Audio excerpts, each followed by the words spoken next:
Titik balik Nurul Atik, pendiri Rocket Chicken, dari cleaning service jadi raja ayam goreng. Bayangkan sebuah kamar kos sempit di sudut kota Semarang. Di dalamnya seorang pemuda duduk sendirian menghitung uang recehnya satu demi satu. Gajinya hanya Rp35.000 untuk 1 bulan penuh. Uang itu harus ia bagi untuk membayar kos, untuk membeli makan, dan untuk ongkos jalan yang setiap hari ia tempuh demi menghemat 1 keping recehan pun. Pekerjaannya mengepel lantai, mencuci piring, dan membersihkan toilet pelanggan. Tidak ada seorang pun yang menyangka 24 tahun kemudian pemuda ini akan mengendalikan lebih dari 1.000 gerai makanan cepat saji terbesar di seluruh Pulau Jawa, dari Jawa Tengah, Yogyakarta, Jawa Timur, hingga Jawa Barat.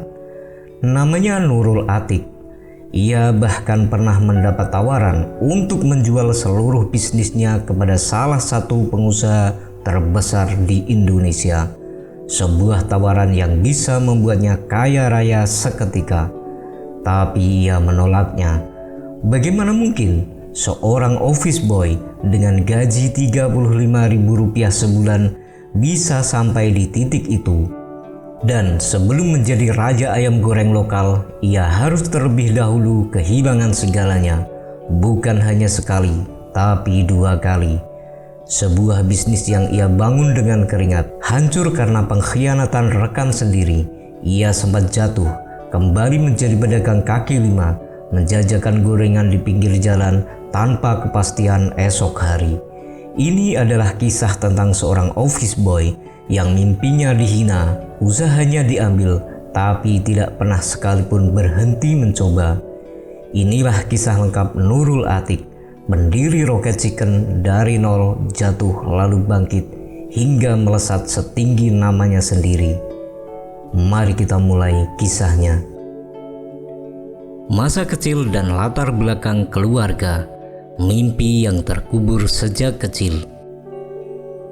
25 Juni 1966, di sebuah desa kecil di Jepara, Jawa Tengah, lahirlah seorang anak laki-laki yang kelak akan mengguncang industri makanan cepat saji Indonesia. Namanya Nurul Atik. Ia bukan anak tunggal, ia adalah anak bungsu dari 9 bersaudara.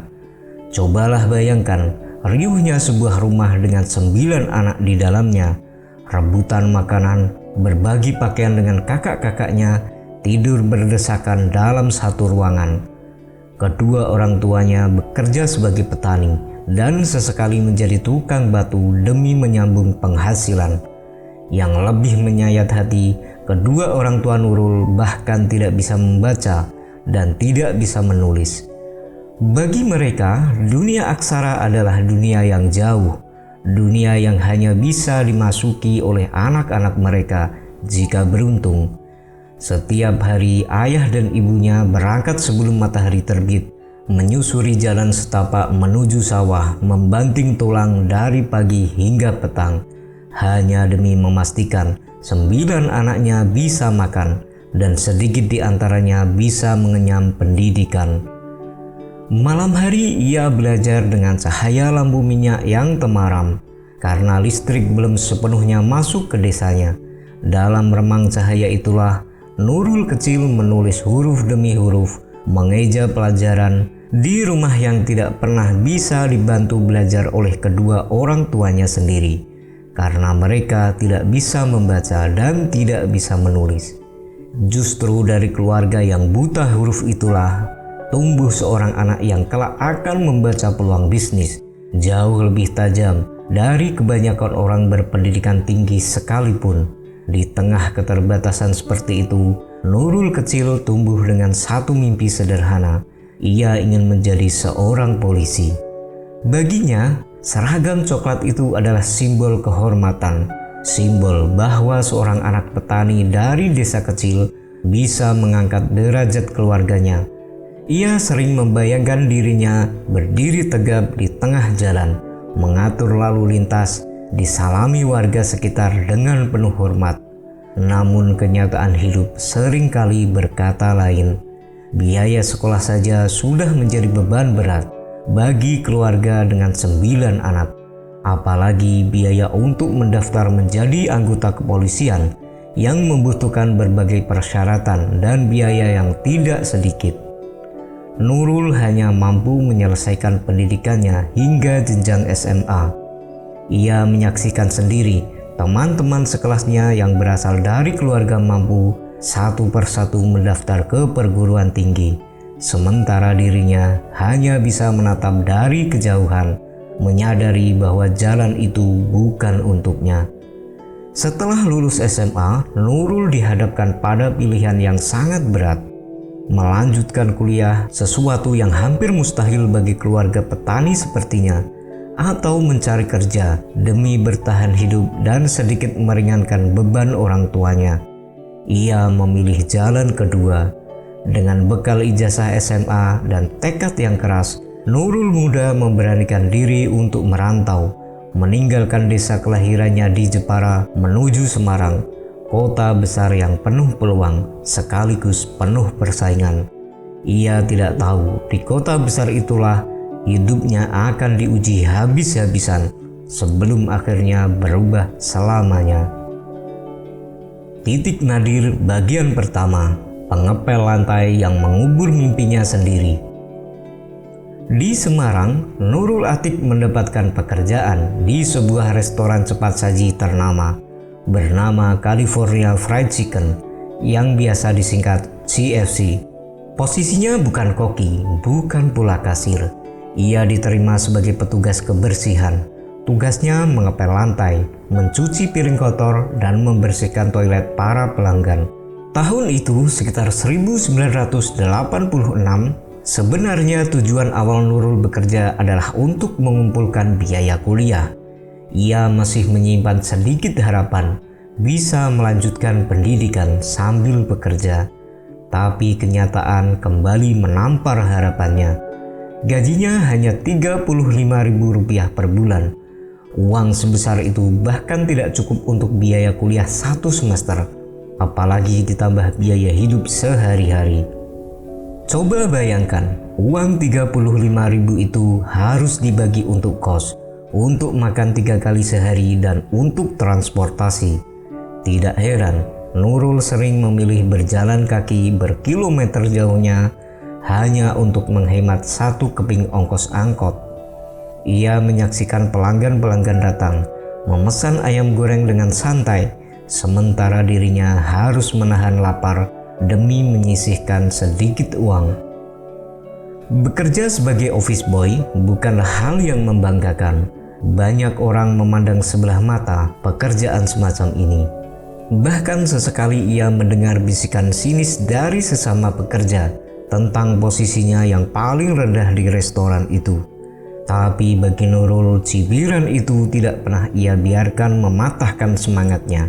Ia bertekad suatu hari posisi ini hanyalah batu loncatan, bukan garis akhir. Dan benar saja, ketekunannya perlahan membuahkan hasil. Dari petugas kebersihan, ia dipromosikan menjadi pencuci piring, lalu naik menjadi tukang masak, kemudian menjadi kasir. Karirnya terus merangkak naik, hingga ia dipercaya menjadi supervisor, lalu asisten manajer, dan akhirnya manajer area. Sebagai manajer area, Nurul harus berkeliling dari kota ke kota, dari Semarang ke Magelang, ke Solo hingga Yogyakarta, untuk melatih karyawan-karyawan baru dan mengawasi operasional gerai. Dalam perjalanan-perjalanan itulah ia diam-diam mempelajari bagaimana sebuah restoran cepat saji bekerja, dari hal paling kecil hingga hal paling rumit. Bagaimana bahan baku dikelola, bagaimana pelayanan dibentuk, bagaimana loyalitas karyawan dijaga. Ia memperhatikan bagaimana ayam dipotong dengan ukuran yang seragam, bagaimana tepung bumbu dicampur dengan takaran yang presisi, bagaimana minyak goreng diganti secara berkala dengan rasa tetap konsisten dari hari ke hari. Tanpa ia sadari, 10 tahun masa kerjanya di CFC adalah kuliah bisnis yang sesungguhnya. kuliah yang tidak pernah bisa ia dapatkan di bangku universitas. Namun di balik kenaikan jabatan itu, ada satu batasan yang tidak bisa ia lewati. Untuk naik ke posisi yang lebih tinggi lagi dibutuhkan latar belakang pendidikan formal yang tinggi, sesuatu yang tidak dimiliki Nurul, seorang lulusan SMA. Di usia 29 tahun, di tengah perjuangannya membangun karir, Nurul bertemu dengan seorang wanita bernama Emi Setiawati, seorang karyawan swalayan di Yogyakarta. Mereka pun menikah, membangun rumah tangga kecil di tengah keterbatasan yang masih membelit. Tapi pernikahan berarti tanggung jawab baru, dan gaji seorang manajer area ternyata belum juga cukup untuk menopang kebutuhan keluarga. Nurul sadar ia harus mengambil keputusan besar. Titik nadir bagian kedua, bisnis pertama yang hancur, kembali menjadi pedagang kaki lima. Setelah bertahun-tahun mengabdi di CFC, Nurul akhirnya memutuskan resign dan mencoba peruntungan dengan membuka usahanya sendiri. Bersama seorang rekan, ia mendirikan restoran cepat saji dengan nama Quick Chicken. Pembagian tugasnya jelas. Nurul mengurus bagian pengembangan bisnis, mengandalkan 10 tahun pengalamannya di CFC, sementara rekannya mengurus bagian permodalan. Awalnya usaha ini berjalan mulus, cabangnya bertambah satu demi satu. Pelanggan berdatangan, tertarik dengan konsep ayam goreng cepat saji yang harganya lebih ramah di kantong. Rasanya mimpi Nurul untuk keluar dari kemiskinan mulai terlihat nyata di depan mata. Tapi kebahagiaan itu tidak bertahan lama. Perbedaan pandangan dalam mengelola bisnis mulai muncul antara Nurul dan rekannya.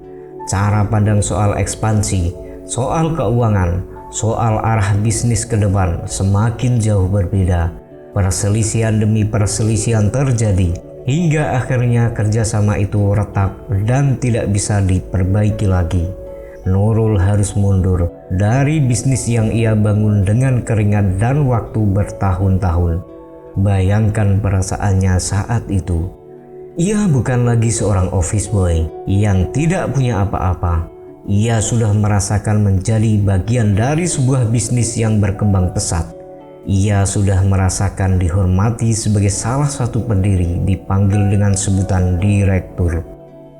Tapi dalam sekejap, semua itu direnggut kembali. Tidak ada pesangon besar, tidak ada jaminan masa depan. Yang tersisa hanyalah rasa malu, rasa takut, dan pertanyaan besar yang terus menghantui pikirannya. Apa yang harus ia lakukan selanjutnya di usia yang sudah tidak muda lagi? Di titik inilah Nurul Atik berada di titik terendah dalam hidupnya. Ia pergi ke Yogyakarta bukan sebagai pengusaha, bukan pula sebagai manajer. Ia kembali menjadi pedagang kecil, menjajakan aneka gorengan di pinggir jalan selama kurang lebih 2 tahun. Setiap sore ia mendorong gerobak sederhana, menyusuri jalanan yang ramai oleh kendaraan dan asap knalpot. Ia berdiri berjam-jam menunggu pembeli yang datang satu demi satu, terkadang menunggu tanpa ada satupun yang singgah. Bisa dibayangkan betapa beratnya perjalanan itu. Seorang mantan manajer area yang pernah memimpin puluhan karyawan kini harus berdiri di trotoar menawarkan gorengan kepada orang yang lewat. Ia pernah bertemu dengan mantan rekan kerjanya di CFC yang melihatnya berjualan gorengan. Ada rasa malu yang menjalar. Namun Nurul memilih menegakkan kepala dan tetap melayani pembeli di depannya, seolah tidak terjadi apa-apa. Ada satu malam yang selalu diingatnya. Hujan turun sangat deras, mengguyur kota Yogyakarta tanpa henti, sementara gerobak gorengannya hanya dilindungi terpal seadanya yang bocor di beberapa titik.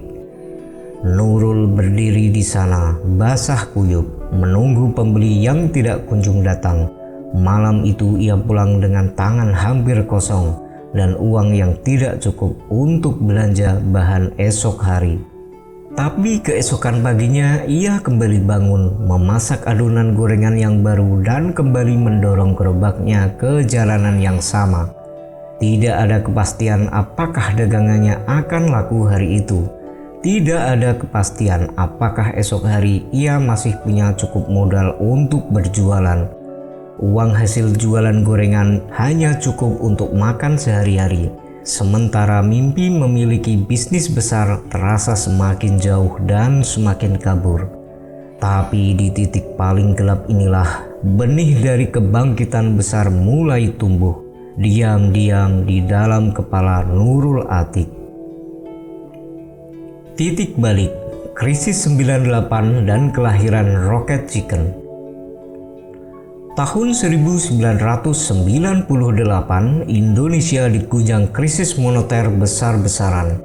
Nilai rupiah anjlok drastis, harga bahan pokok melambung tinggi, banyak perusahaan besar gulung tikar, dan jutaan orang kehilangan pekerjaan dalam waktu singkat.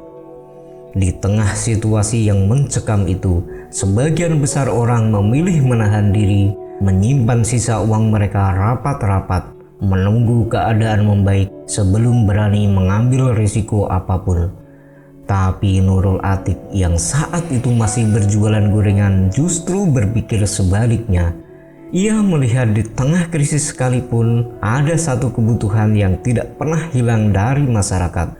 Kebutuhan akan makan yang murah namun tetap enak dan mengenyangkan.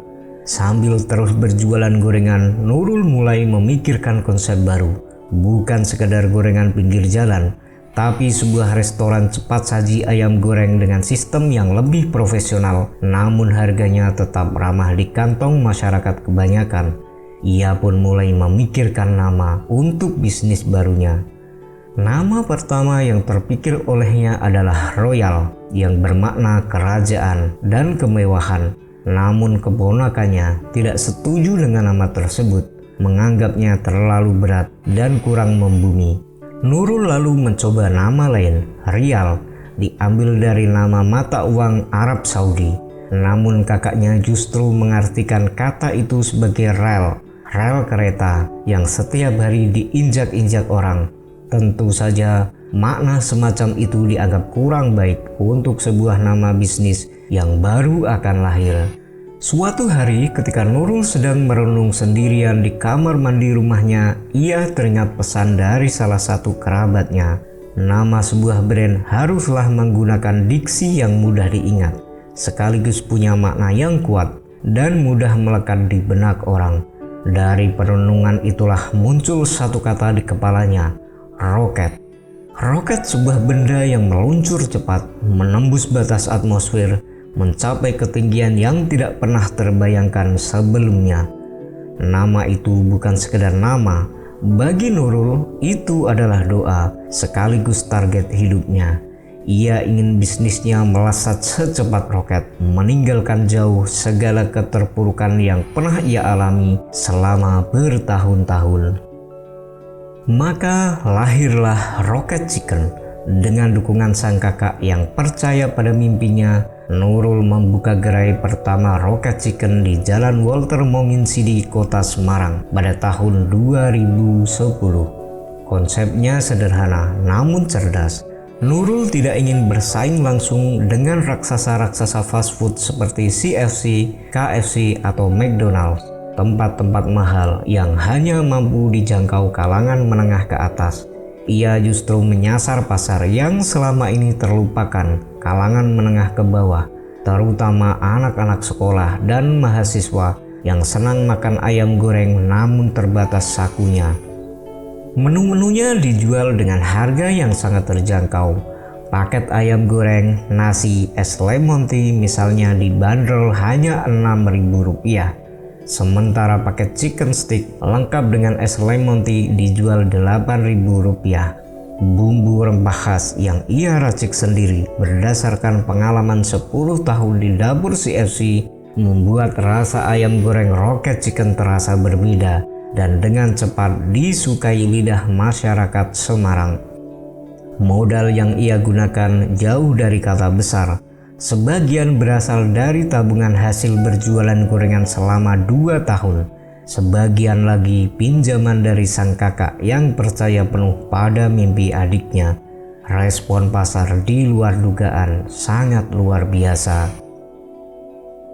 Melesat seperti roket. Dalam waktu hanya 2 tahun sejak gerai pertamanya dibuka, sesuatu yang luar biasa terjadi. Rocket Chicken yang awalnya hanya satu gerai kecil di pinggir jalan Semarang, kini telah memiliki lebih dari 100 gerai. Bahkan menurut catatan, Nurul berhasil menjalin 143 mitra kerja, tersebar di berbagai wilayah Jawa Tengah dan sekitarnya. Dari 100 gerai lebih itulah, 6 diantaranya dipegang langsung oleh Nurul sendiri. 2 gerai di Jawa Tengah dan 2 gerai lagi di Jawa Timur. Dari 6 gerai miliknya sendiri saja, ia mampu mempekerjakan 84 karyawan, 12 petugas kontrol, dan 13 staf kantor pusat. Setiap bulan, dari 6 gerai tersebut, ia mengantongi omset sekitar 90 juta rupiah. Belum lagi pendapatan dari biaya royalti yang dibayarkan oleh ratusan mitra franchise-nya setiap bulan. Sistem kemitraan atau franchise inilah yang menjadi kunci kecepatan pertumbuhan Rocket Chicken. Berbeda dengan bisnis yang dikelola sendirian, sistem franchise memungkinkan siapa saja di kota mana saja untuk ikut membuka gerai dengan nama Rocket Chicken menggunakan resep, standar, dan sistem operasional yang sudah disiapkan Nurul dengan matang. Ia mengelola sistem ini dengan pendekatan kekeluargaan, bukan semata-mata hitungan bisnis belaka. Nurul sendiri pernah mengaku, ia bukanlah orang yang pintar dalam hitungan laba rugi dan urusan keuntungan rumit lainnya. Kelebihannya ada pada urusan operasional dan menjalin kedekatan dengan staf serta mitranya. Ia selalu berusaha akrab, menghargai, merangkul timnya seperti keluarganya sendiri. Dan setiap mitra diperlakukan bukan sekedar sebagai pembeli lisensi, tapi sebagai bagian dari keluarga besar Rocket Chicken. Pendekatan inilah yang membuat para mitra merasa nyaman dan terus setia mengembangkan gerai mereka masing-masing dari kota kecil hingga ke pelosok desa. Namun mengelola ratusan gerai dalam waktu singkat bukan tanpa tantangan. Nurul harus memastikan setiap gerai di kota manapun menyajikan rasa yang sama persis dengan gerai pertamanya di Semarang. Ia menyusun standar operasional prosedur yang detail, membentuk tim kontrol kualitas yang mengecek gerai mitra secara berkala, dan mewajibkan setiap calon mitra baru menjalani pelatihan resep serta pengelolaan keuangan sebelum diizinkan membuka gerai. Perlahan tapi pasti, gerai-gerai baru bermunculan bukan hanya di kota-kota besar, tapi juga di kecamatan-kecamatan kecil, tempat yang sebelumnya tidak pernah tersentuh oleh waralaba ayam goreng manapun. Nurul percaya, modal utama sebuah usaha bukan hanya uang, tapi ilmu, tim yang solid, dan kesempatan yang datang yang harus segera dimanfaatkan begitu muncul di depan mata. Berkat pencapaiannya yang luar biasa ini, di tahun 2012, Nurul Atik menerima penghargaan Leader Market langsung dari Menteri Perindustrian Republik Indonesia. Sebuah pengakuan besar bagi seorang pria yang belasan tahun sebelumnya hanyalah seorang office boy pengepel lantai dengan gaji Rp35.000 sebulan. Ujian baru diguncang pandemi tetap melesat. Bertahun-tahun setelah kejayaan mulai terbentuk, dunia dihadapkan pada ujian baru yang tidak pernah diduga siapapun. Awal tahun 2020, pandemi COVID-19 melanda dunia, termasuk Indonesia. Restoran-restoran ditutup, jalanan yang biasanya ramai mendadak sepi. Banyak pelaku usaha makanan gulung tikar dalam hitungan bulan. Data menunjukkan lebih dari 60% pelaku usaha mikro, kecil, dan menengah di Indonesia mengalami penurunan omset akibat pandemi. Bagi banyak pengusaha, ini adalah mimpi buruk kedua Setelah krisis moneter tahun 98, Rocket Chicken pun tidak luput dari dampak pandemi. Kunjungan pelanggan menurun, sejumlah gerai harus menyesuaikan cara beroperasi, dari makan di tempat menjadi mengandalkan layanan pesan antar. Namun alih-alih menyerah atau menutup gerai satu persatu, Nurul dan jaringan mitranya memilih bertahan dan terus mencari cara untuk beradaptasi. Gerai-gerai Rocket Chicken mulai memperkuat layanan pesan antar, bekerja sama dengan berbagai aplikasi ojek online yang saat itu menjadi penyelamat utama bagi banyak pelaku usaha makanan. Protokol kesehatan diterapkan ketat, mulai dari menggunakan masker bagi karyawan, menyediakan hand sanitizer di setiap kasir, hingga pembatasan jumlah pengunjung yang makan di tempat. Yang terjadi selanjutnya sungguh mengejutkan.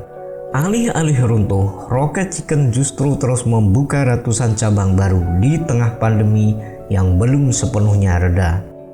Hingga awal 2022, tercatat jumlah gerai Rocket Chicken telah mencapai 1030 cabang, tersebar di berbagai wilayah di Indonesia. Bahkan hingga akhir tahun yang sama, jumlahnya disebut sudah mendekati 1.200 cabang. Ujian pandemi yang meruntuhkan begitu banyak bisnis besar sekalipun justru menjadi bukti betapa kokohnya fondasi yang telah dibangun Nurul sejak 12 tahun sebelumnya. Sistem kemitraan yang solid, kedekatan dengan tim dan mitra, serta harga yang tetap terjangkau bagi masyarakat menengah ke bawah menjadi kunci mengapa Rocket Chicken mampu bertahan ketika badai besar melanda. Justru di saat banyak orang kehilangan pekerjaan dan mencari peluang usaha baru dengan modal terbatas, sistem waralaba Rocket Chicken menjadi pilihan menarik. Banyak orang yang terdampak pandemi mencoba peruntungan baru dengan membuka gerai kecil Rocket Chicken di kampung halaman mereka masing-masing. Krisis yang bagi kebanyakan orang berarti kehancuran, justru menjadi ladang peluang baru bagi mereka yang jeli membacanya. Persis seperti yang dilakukan Nurul sendiri 20 tahun sebelumnya saat krisis moneter melanda Indonesia. Kejayaan, kerajaan ayam goreng dan tawaran yang ditolak. Hari ini nama Rocket Chicken sudah tidak asing lagi bagi masyarakat Indonesia, khususnya di Pulau Jawa. Dari satu gerai kecil di Jalan Walter Monginsidi, kini Rocket Chicken telah berkembang menjadi lebih dari 1.000 gerai tersebar luas di Jawa Tengah, Daerah Istimewa Yogyakarta, Jawa Timur, Jawa Barat, hingga Banten, bahkan merambah hingga ke pelosok desa. Menu yang ditawarkan pun semakin beragam, bukan hanya ayam goreng, tapi juga burger, chicken stick, hidangan ala Chinese food, hingga spaghetti. Semuanya tetap dijual dengan harga yang bersahabat bagi kantong pelajar dan mahasiswa. Beberapa sumber memperkirakan omset Rocket Chicken kini menembus angka 1,2 triliun rupiah dalam setahun dari seluruh gerai dan kemitraan yang ada. Perlu dicatat, angka ini adalah estimasi dari pemberitaan media, bukan laporan keuangan resmi yang dipublikasikan perusahaan. Menariknya, di puncak kesuksesan ini, Nurul justru membuat keputusan yang mengejutkan banyak orang. Ia pernah bercerita, jenama Rocket Chicken pernah ditawar oleh salah satu pengusaha besar di Indonesia bernama Antoni Salim, sosok di balik kerajaan bisnis grup Salim. Semua tawaran yang bisa membuat Nurul dan keluarganya hidup berkecukupan seumur hidup tanpa harus lagi memikirkan operasional bisnis. Tapi Nurul menolak tawaran itu. Baginya, Rocket Chicken bukan sekedar aset yang bisa dijual demi keuntungan pribadi semata. Ia ingin bisnis ini tetap bisa dimiliki oleh banyak orang lewat sistem kemitraan yang selama ini ia jalankan. Ia ingin siapapun dari kalangan manapun seperti dirinya dulu punya kesempatan yang sama untuk bangkit lewat satu gerai kecil Rocket Chicken di kota mereka masing-masing. Uniknya lagi, meski sudah memiliki lebih dari 1000 gerai, Nurul dengan sengaja tidak membuka satupun cabang di wilayah Jabodetabek dan Papua. Alasannya sederhana namun cerdas. Ia tidak ingin menghabiskan energi bersaing langsung di wilayah yang sudah sangat ketat dan lebih memilih menguasai celah pasar yang kurang tersentuh. Tempat kerajaan bisnisnya benar-benar berakar kuat. Ia aktif berbagi kegiatan kesehariannya di media sosial, sekaligus dikenal rajin menyisihkan sebagian keuntungan usahanya untuk kegiatan amal. Kisah hidupnya bahkan diabadikan dalam sebuah film dokumenter berjudul Atik yang rilis bertepatan dengan ulang tahun Rocket Chicken yang ke-12. Ia membuktikan bahwa kesuksesan besar tidak selalu lahir dari modal besar atau koneksi istimewa sejak awal. Terkadang ia lahir dari kegigihan seorang office boy yang menolak untuk berhenti mencoba bahkan setelah jatuh 2 kali. Pelajaran hidup. Perjalanan Nurul Atik mengajarkan kita banyak hal. Pertama, jangan malu memulai dari posisi paling bawah. Nurul memulai karirnya sebagai pengepal lantai, tapi ia tidak pernah menganggap pekerjaan itu hina. Ia menjadikannya sebagai sekolah kehidupan, tempat ia belajar disiplin, kesabaran, dan cara kerja sebuah bisnis dari akar-akarnya. Kedua, kegagalan bukan akhir dari segalanya. Ketika bisnis Quick Chicken hancur karena perselisihan dengan rekan, Nurul tidak berhenti di titik itu. Ia bangkit lagi meskipun harus turun kasta menjadi penjual gorengan di pinggir jalan. Ketiga, krisis bisa menjadi peluang bagi mereka yang berani melihatnya dengan cara yang berbeda. Saat krisis moneter melanda Indonesia, banyak orang memilih bertahan dengan menunggu. Nurul justru memilih bergerak dan lahirlah Rocket Chicken. Keempat, ujian besar tidak selalu datang sekali seumur hidup. Setelah krisis 98, Nurul kembali diuji dengan pandemi COVID-19. Tapi fondasi dan tim yang kuat membuatnya tetap tumbuh di tengah badai itu. Kelima, jangan bersaing di tempat yang salah. Nurul tidak berusaha mengalahkan KFC atau McDonald secara langsung. Ia mencari celah pasar yang belum tersentuh dan berhasil menguasainya sepenuhnya. Keenam, sistem yang baik dan hubungan yang dijaga dengan tulus bisa membawa sebuah usaha kecil melesat menjadi kerajaan bisnis besar secepat sebuah roket. Kisah Nurul Atik adalah pengingat bagi kita semua bahwa tidak ada mimpi yang terlalu kecil untuk dimulai dan tidak ada kegagalan yang cukup besar untuk menghentikan seseorang yang benar-benar ingin bangkit. Terima kasih sudah menyaksikan kisah ini hingga akhir video. Jika kisah ini memberimu pelajaran berharga, tidak ada salahnya memberi like di video ini. Jangan lupa tinggalkan komentarmu di bawah, share video ini ke keluarga dan orang-orang terdekatmu, serta tekan tombol subscribe jika belum. Sampai jumpa di video inspiratif berikutnya.